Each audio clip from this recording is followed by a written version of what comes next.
He didn't know I kept records of everything. That was his first mistake. He was 44, twice divorced, the kind of man who wore his age well, and knew it. He had the sort of confidence that comes not from earning it slowly but from inheriting it wholesale, the easy posture, the unhurried speech, the assumption that rooms would arrange themselves around him. He was my mother's employer's son. That's how we met. At a dinner I attended only because my mother had twisted my arm for 3 weeks straight, and I sat across from him thinking he was the kind of person I'd usually find exhausting. By the end of the night, I'd laughed more than I had in months. I was 31. I was not naive. I want to say that clearly, because what happened later made certain people assume otherwise, and I refused to let that stand. We dated for 7 months. Not casually, at least not on my end. He called every evening. He brought coffee to my apartment on Saturday mornings. He introduced me to his college friends at a birthday dinner in February, and when I shook their hands, he kept his palm flat against the small of my back in a way that felt like a statement. I met no one from his family. That part I noticed. I told myself it was because things were still new, still finding their shape. I was wrong about that.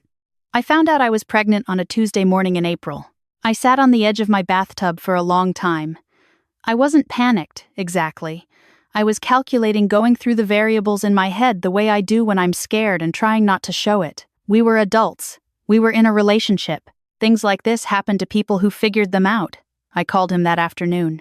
He went quiet in a way I hadn't heard from him before. Not the comfortable quiet of someone thinking. A different kind. Hollow, almost. He said he'd come over that evening and we'd talk. He came over. He sat at my kitchen table and he looked at his hands for a while. And then he said he needed time to process. I gave him the week. At the end of it, he told me he didn't think he was in a place in his life to do this. Those were his exact words. A place in his life. As though the baby were a piece of furniture he'd been asked to find room for. I told him I understood his concerns, but that I was continuing the pregnancy, and that I hoped he'd come around to seeing things differently once the initial shock passed. He nodded in a way that told me he would not. He called twice more over the next 2 weeks. Both calls were brief. Both ended with him saying he needed more time. I stopped waiting for him and started making appointments. I got a referral to a good OB. I started adjusting my work schedule. I called my sister and told her the truth, and she drove 3 hours to sit with me for a weekend and didn't offer a single piece of unsolicited advice, which is the kindest thing a person can do. At 12 weeks, I had a routine ultrasound. The technician moved the wand slowly, paused, and then looked at the screen in a particular way. She said, very calmly, "Are you aware you're carrying twins?" I was not aware. I drove home in a state I can only describe as deeply reorganized. I sat in my car in the parking garage for 20 minutes before I trusted myself to operate it safely. Then I drove home, made tea I didn't drink, and called him. He picked up on the second ring, which surprised me. When I told him, he said nothing for so long that I asked if he was still there. He was still there. He said, "I'll call you back." He did not call back. 3 days later, his father called me. I want to describe his father carefully, because the man became important later, and I don't want to flatten him into a simple villain. He was in his mid-70s, still sharp, still physically imposing in that way of men who had once been athletic and never quite forgot it. He had built a regional commercial real estate empire starting with a single strip mall in central Ohio. He gave to charities. He served on a hospital board. He had the voice of someone who had spent decades in rooms where his word carried legal weight, and he knew exactly how to use it. He called me from a number I didn't recognize, introduced himself, and told me he'd appreciate a conversation. I said I was listening. He was not unkind. That's the thing I want to be precise about. He was thoughtful, even warm. He told me he respected that I was in a difficult situation. He said his son had a complicated history, the 2 divorces, some years that had been hard on the whole family, a person who genuinely needed stability to function well. He said he was not calling to be threatening or adversarial. He said he was calling because he wanted to find a solution that worked for everyone. Then he named a number, $1.8 million. He said it clearly, without embarrassment. He said there was a team of attorneys prepared to draft an agreement, and that it would be handled with complete confidentiality, and that I would have no further financial concerns. I let the silence sit for a moment. I said, "What exactly would I be agreeing to?" He explained. Quietly, professionally, no contact, no legal claims, no acknowledgement of paternity, public or private, in exchange for $1.8 million and a clean break. I said I'd need some time to think. He said, of course. He said he hoped I understood this was meant as a gesture of respect for what I was going through, not as pressure. I thanked him for calling. I hung up. And then I sat very still for about 10 minutes, because I needed to be sure of what I was feeling before I let myself feel it fully. What I felt was not shock. What I felt was a clarifying kind of anger, the type that doesn't make you loud, it makes you careful. I called my sister. I told her every word. She said, "So, what are you going to do?" I said, "I'm going to find the best family law attorney in this state, and then I'm going to let them tell me my options." My sister said, "I'll come with you." Her name was Patricia. She had been practicing family law for 22 years, and she had a corner office that looked like organized chaos, stacked files, 3 monitors, a dying plant that I later learned had been dying for 6 years and was apparently immortal. She shook my hand, looked at me directly, and said, "Tell me everything, including the parts you think might make you look bad." I told her everything. She listened without interrupting. When I finished, she said, "You're not married, which means we're filing for paternity and child support simultaneously. Minnesota law, this is where you live, this is where the children will be born, this is where we file. Do you have documentation of the relationship?" I did. I had photographs. I had text messages saved to cloud backup. I had a restaurant receipt from Valentine's Day with both our names on a reservation. I had a voicemail from February where he told me he loved me. Patricia looked at all of it and said, "Good, keep everything." I asked about paternity establishment, specifically about prenatal DNA testing, because his father's attorney had implied I'd have to wait until after birth and that this could complicate a legal timeline. Patricia corrected that immediately. In Minnesota, prenatal paternity testing is legally available and court-admissible. There are 2 main methods, CVS and amniocentesis, both of which can be performed during pregnancy, and the results can be used in legal proceedings. She said, "Anyone who told you otherwise was either poorly informed or deliberately misleading you." I thought about that call from his father, about the professional, warm, careful voice, about the phrase complete confidentiality. I hired Patricia that afternoon. The filing happened 11 days later. I was 15 weeks pregnant and starting to show in a way I could no longer disguise with looser shirts. Patricia's office sent the documentation to his last known address, his downtown condominium, and to the law firm that represented his father's company, because we had documented reason to believe that firm was acting in connection with his interests. Patricia also filed for voluntary paternity acknowledgement under Minnesota statute. If he refused or failed to respond, we would seek a court order for prenatal DNA testing. He refused. His attorney, a different attorney from his father's firm, younger, with the particular energy of someone who had been handed a file and told to make it go away, sent a letter. The letter said the matter was premature. It suggested I might be confused about the nature of the relationship. It used the word alleged 4 times in 2 pages. Patricia called me after she read it. She said, "They're going to make this uncomfortable. Are you ready for that?" I said I was. She said, "I want you to understand something. His family has resources. They will use them. The goal of their first strategy is always to make you feel like fighting is harder than settling. They will stretch the timeline. They will file procedural motions. They will hope you run out of energy or money or both." I told her I had thought about that. She said, "And?" I said, "I have twins coming. I'm not settling." The court ordered prenatal DNA testing at 20 weeks. He complied. He had no choice. His attorney had run out of procedural delays, and the judge had made her impatience with them clear in a way that made the court transcripts, which I later read carefully, almost satisfying in their bluntness. The results came back on a Thursday morning. Patricia called me while I was on my lunch break at work. She said, "It's confirmed. Paternity established." I sat in my car in the hospital parking lot. I'm a physical therapist. I work at a rehabilitation center attached to a regional hospital, and I let myself feel the full weight of that moment. Not triumph. Something closer to relief. The kind you feel when you've been holding your breath for a long time and you finally remember you're allowed to exhale. I called my mother. She cried. I didn't. Not then. I told her everything was going to be fine. And for the first time in months, I believed it completely. The child support calculation proceedings took 12 weeks.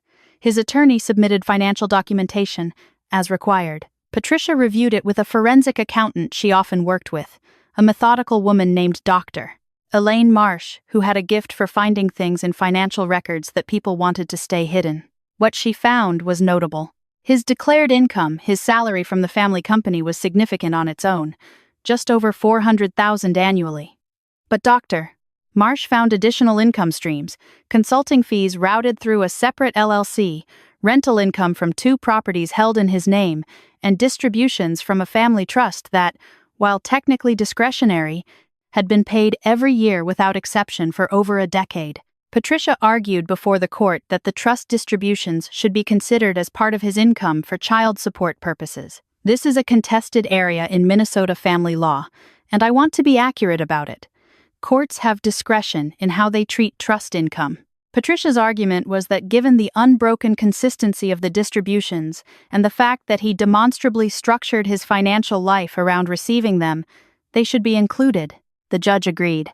His attorney asked for a reconsideration. The judge's written response was 4 sentences long. The last sentence was, "The motion is denied." The final child support order was issued on a Tuesday in October.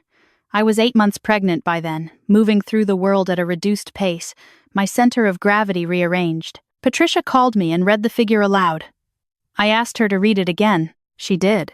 It was more than 3 times what his father had offered me to disappear.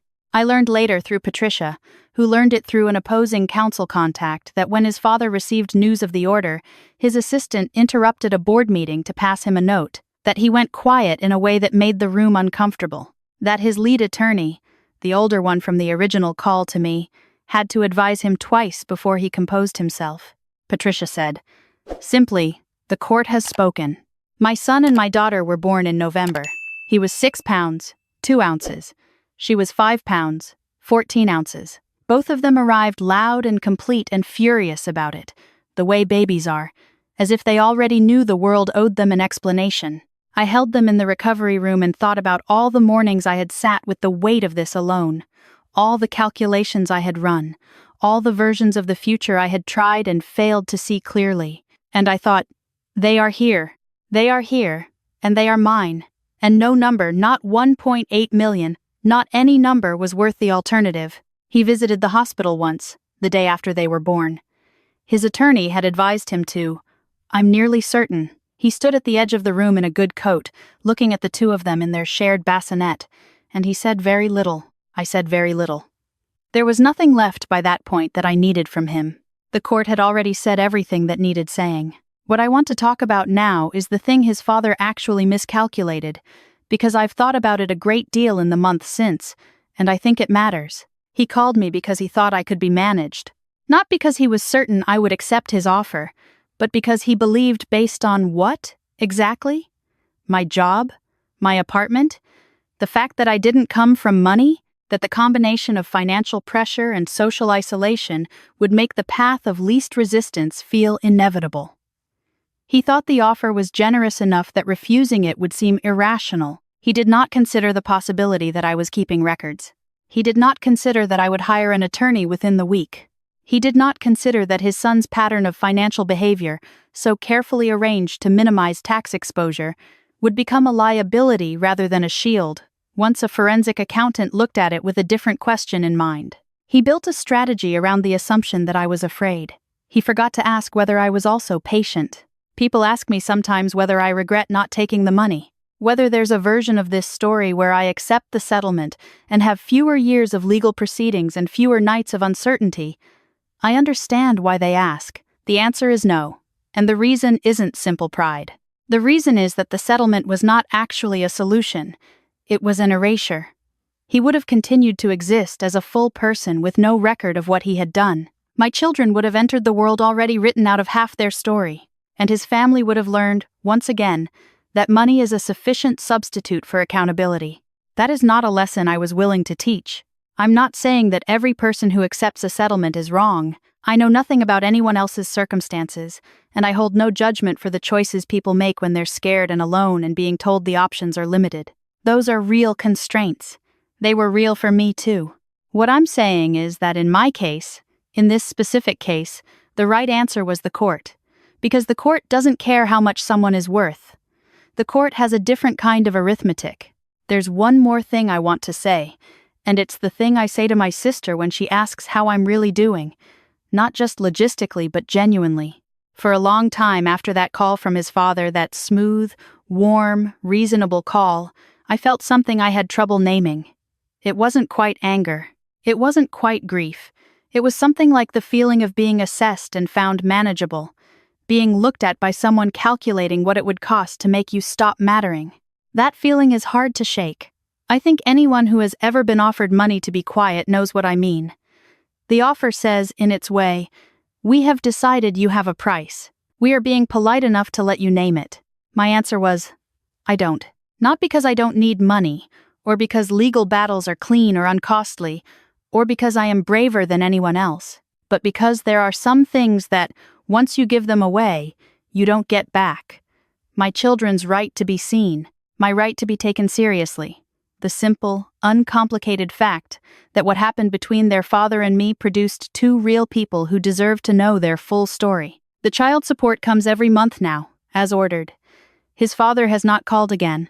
His attorney sends paperwork through Patricia's office, and Patricia handles it, and that is the full extent of our contact. My son has his father's jawline. My daughter has his eyes. I notice these things without flinching.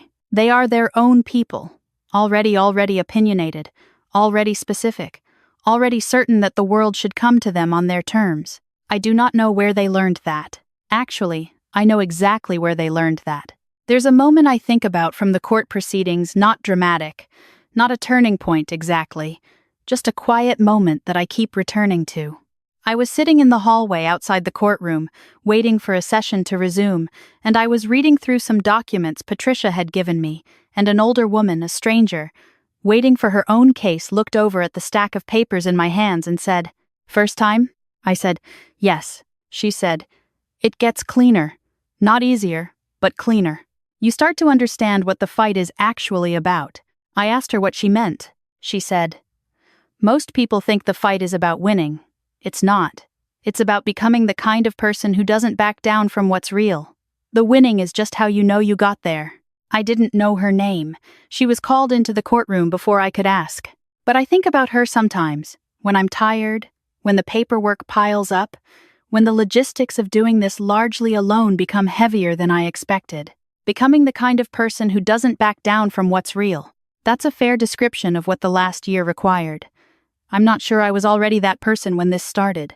I think I became her somewhere in the middle of it, somewhere between the call from his father and the court order, somewhere between the prenatal DNA test and the first day I held two small, furious, entirely mine people and understood what I had actually been fighting for. I don't tell this story for sympathy. I have what I need. I have two children who are healthy and loud and already developing strong opinions about which songs are acceptable in the car.